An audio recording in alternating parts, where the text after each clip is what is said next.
Today, we're diving into one of the most complicated and frankly dangerous relationships inside Russia, Vladimir Putin's massive gamble with Chechnya. It's a paradox that's keeping the peace for now, but could seriously threaten the future of Russia itself. So it all boils down to this one question.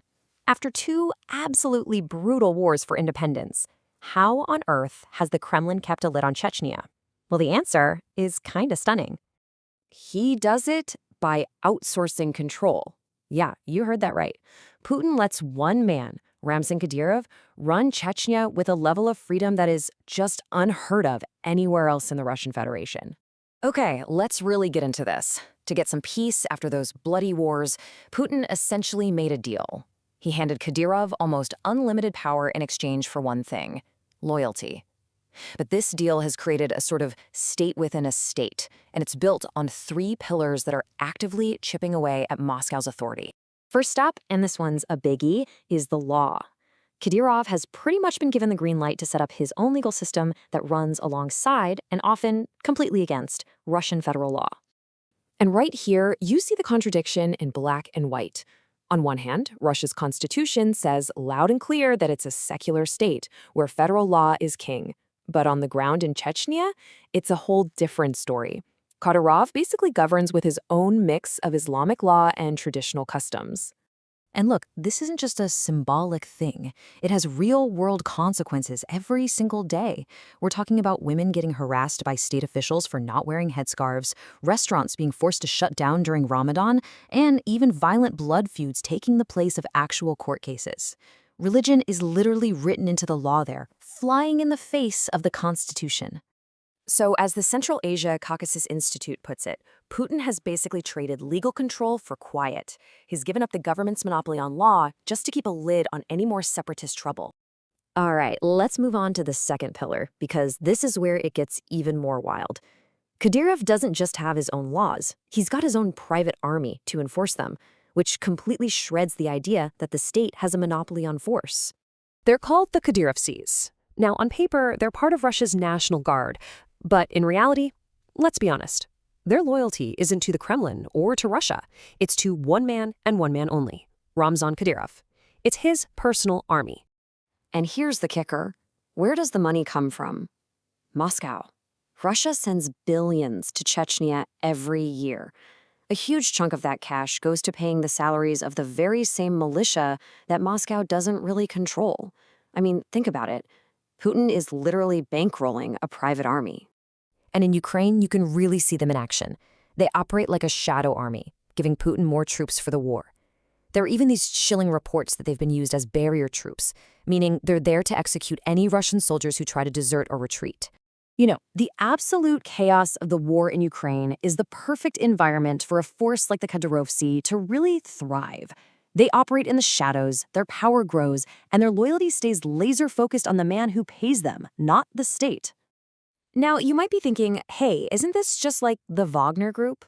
And that's a great question, but the answer is a hard no. The difference is absolutely critical. See, when Wagner rebelled, it was a march on Moscow, an attempted coup. If the Kadyrovtsi mutinied, the threat would be totally different. It wouldn't be a coup. It would be a full-blown war for an independent Chechnya. And that right there gives Kadyrov enormous leverage. After the Wagner mutiny, Putin cracked down hard on other private military groups. But Kadyrov, he played it smart. He loudly proclaimed his loyalty, and in return, he got to keep his private army completely intact. And that brings us to the third pillar of Kadyrov's power. As if having his own laws and his own army wasn't enough, the man acts like his own diplomat on the world stage, conducting a foreign policy that sometimes goes completely against Moscow's goals. I mean, get this. During a state visit in 2017, the King of Saudi Arabia apparently spent more time talking with Kadyrov, a regional leader, than he did with Vladimir Putin, the president of Russia. Kadyrov has built these deep connections in the Middle East, making himself out to be a major player. And this rogue diplomacy has real consequences. Just look at Russia's relationship with its neighbor Azerbaijan. Things have gone from cooperative to tense, and a big part of that is because Kadyrov is off doing his own thing, causing friction that Moscow then has to deal with. A perfect example of this was the downing of a civilian airliner from Azerbaijan.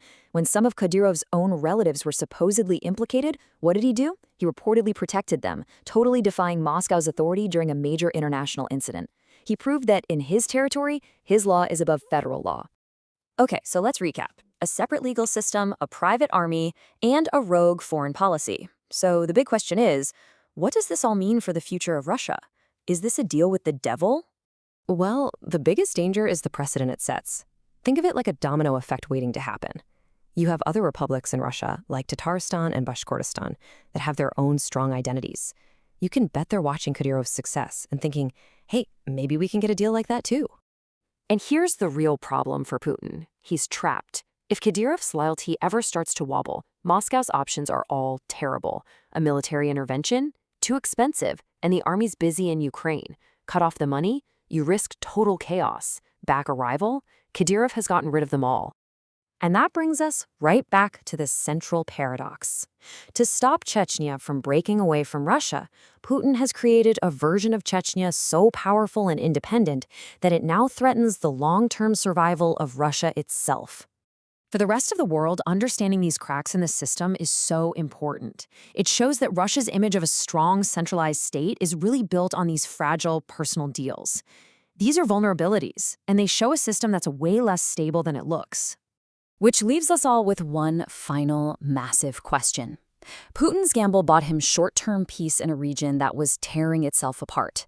But as Kadyrov's power continues to grow, you have to ask, was the price for that peace the very future of the Russian state?